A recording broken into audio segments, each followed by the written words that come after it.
I think we've got panic buying in luxury homes and, of course, trophy properties coming to market. We got Melody Wright coming out with her statistics. We just got them this morning, and they're showing that the upper end, $1 million plus, is exploding. And the low end, under $100,000, is tanking. Really, up to $250,000 to $300,000 is way down. So the upper end is exploding. The lower end is not. Now, the lower end, of course, they got to get financing. So they're very, very affected by what the interest rates are. Upper end, not so much. Mostly, you see a lot of cash. But I think there's something else going on. Let's think what's going on in the world. We have so much turmoil. Goodness, we've got the Europeans thinking they're going to go to war with Russia. They got Ukraine fighting like crazy. We got the Taiwan trouble. We got Korea trouble. A lot of people around the world really concerned. We just had the Russian fleet in Havana. We had a Russian sub say they're going to shoot a missile off California coast. And they're warning us. So a lot of people are really, really worried. And I'm thinking that a lot of people are buying expensive luxury homes to park some money and save their wealth. Let me just talk about that just a little bit. Now, there's only a couple assets. If you want to get your money from Poland, you want to get it from Lithuania, you want to get it from Korea or Japan. And if you're Japanese, of course, you're watching your yen drop like a rock. So you would want to get the money out of the country. Maybe you're in Taiwan. Maybe you're in one of the regions there and you've got some extra money. Maybe you're an industrialist and you want to get your money parked somewhere where it would be safe. Where's that money going to go? Not going to Europe, not going to Japan, because Japan is inflating like crazy. They're having all kinds of problems. It's coming to the United States, and there's only two vehicles that you can do that with. You can either put it into the stocks, and that's probably either the S&P 500, or it's going into the Dow, or it's going into luxury homes in the United States. And if you're an industrialist, you like to see it, you get into really, really good stuff. You don't buy the low end, you buy prime, you buy trophy properties, you park as much money as you possibly can, and it's generally cash. They're more concerned with return of their money and not return on their money. And where is the safest place in the world? It's in the United States. So we're seeing that. Let me go to my next slide, and let's just talk about that, and let's just see. Now, I got this from Melody Wright this morning. She is such a brilliant, beautiful person, really wired in. She just understands this. She sent this this morning. You can see by region, here's the Northeast region. Homes sold for over $1 million are up 36% over a year ago. That's across all regions. So across the $1 million mark, it's up huge. I mean, it's up huge. And look at the lower end, down like a rock.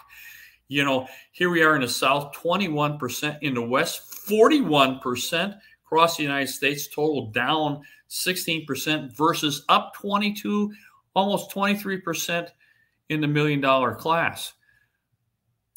So what's that telling you? Well, it's telling you that the interest rates really are working on for the poor people. People can't afford much. They can't get in. So affordability is a major problem. We're not talking about demand. We're talking about affordability. Demand is just off the charts because you can see that by our rentals. Our rentals are full. We're here in Phoenix, Arizona, where we've got Taiwan Semiconductor, 32 plants. It's just exploding. They're hiring thousands and thousands of workers there. And plus now we've got more plants that are coming to support that. We now have another group out of New York that is building a huge industrial park for high tech. We got Kohler, we got Nestle's, we just got Sub-Zero Wolf, we've got Amazon. Holy cow, you can't get it. And that's in a 17-mile stretch, just absolutely, literally exploding, hiring thousands of people. So Phoenix has changed from what it was 20 years ago. It's one of the top markets literally in the world. We're getting a lot of startups coming out of Silicon Valley because they can do the same work here in Maricopa County for like 30% of what they could do in Maricopa in Silicon.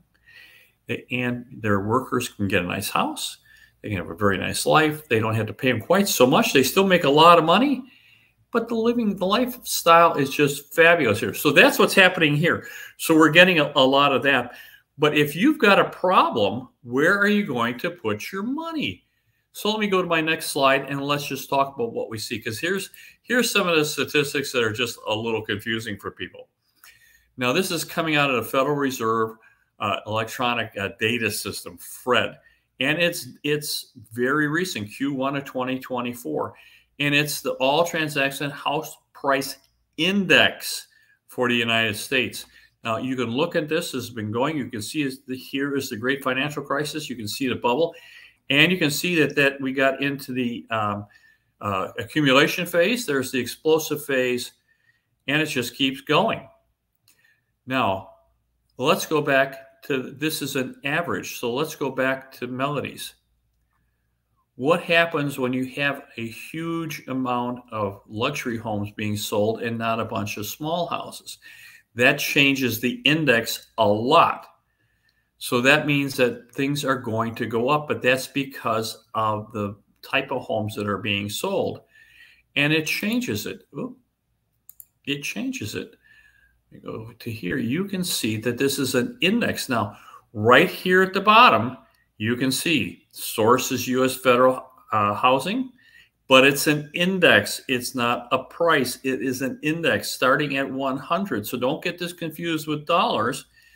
And the frequency is quarterly, but look at what the data is. It's estimated sales prices and appraisal data. Did you get that? It's estimated sales and appraisal data. It's an index. It is not the real sales. Yes, sales are going up because it's on an average. So when you have a weighted average like that, obviously if you sold 10 houses, 9 were $100,000 and 1 was $1 million. Well, the average of that is, what we got 10 properties would be $1.9 million. The average would be $850,000, but that is not what's going on. Most of the homes sold were $100,000, but the math throws you off. Let me go to my next slide and let's just talk about that one. Now, look, if you take a look at this, let me open this up just a tad and see if you can see this a little better. This is the index that I use. This is the Federal Reserve electronic data. Again, it's Q1 2024. It's not very long ago. And the last reporting was 428. That is an actual number in dollars, not seasonally adjusted. It's actually dollars. You look on the bottom, it says units, dollars, not seasonally adjusted. That is a median sales price. Again, you can see the great financial crisis. But here's what changes is the median peaks. And again, if you look at my last videos, and by the way, if you like my videos, would you please, give me a thumbs up and subscribe. Really helps the really helps the channel. If you go back and look at the other one, I think this was like 445, right about that. So we were considerably down. I think we're down about 25,000. That's where we are today. These are real dollar figures. They're not coming out of, it's not an average. It's the median. So that's where most of the meat potatoes is. So it's trying not to distort the real figures. So when you look at the median, which is what I've been using for a lot of years, because personally, I find that to be a very good data set. Now, there's also something to be said about narrative. And everybody wants a narrative that everything is just fine. Everything is not fine. Everything is really kind of scary. Things are tough. You can see inflation's still going on. They say, well, inflation's down. No, inflation's slowed, but prices are still going up and they haven't gone back down. And if it takes a lot of money. I think it takes about $125,000 just to live. Here in Maricopa County, I think it's to live really nicely. I think you need about 127, and the average household making about 89. Well, that's a big disconnect. That means that the average household's not have enough to have a really good life. So it's not really good. So there's a narrative saying things wonderful. It's not. We have to get things back on keel. So that is what we're looking at. I think that we still have some difficulties. Let me go to my next slide.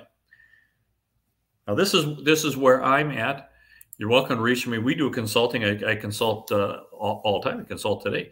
Now, I'm going to tell you, in some of my consultations, I've had people that, they're 65, 67 years old crying because they don't have enough money to get by. And inflation is eating them alive. Now, I'm going to tell you, we're going to do some more videos on inflation. It's not going away, fellas. It's slowing. And the next one coming through, we're spending so much money. Where's this inflation going? It's going to get worse. So we need to do something about it. One of the greatest things you can do is get into housing. And housing is one of the greatest financial inflation hedges there are. It gives you both capital gains. So as prices go up, the price of the house goes up. And as inflation goes, the rent goes up. So it really protects your purchasing power. We're buying most of the things here in Maricopa County, where, again, I told you we just have so much stuff. We have so many jobs coming here. It's just absolutely amazing. So good place for you to put them. But we're working on our timing. I think that probably it's coming. It's not quite ready. But if you want to call us, you just want to set an appointment with me, I'm more than happy to consult with you. We'll try and figure out what's best for you and or your kids or whatever. It's a great time. We're going to have a great opportunity coming. I'd like to talk to you personally. If you want to give me a call, we'll set an appointment for you, and we'll figure out a good time. In the meantime, save your money, get out of debt, build your reserves as much as you possibly can, protect your income streams, and protect your credit. My very, very best to you. Bye-bye now.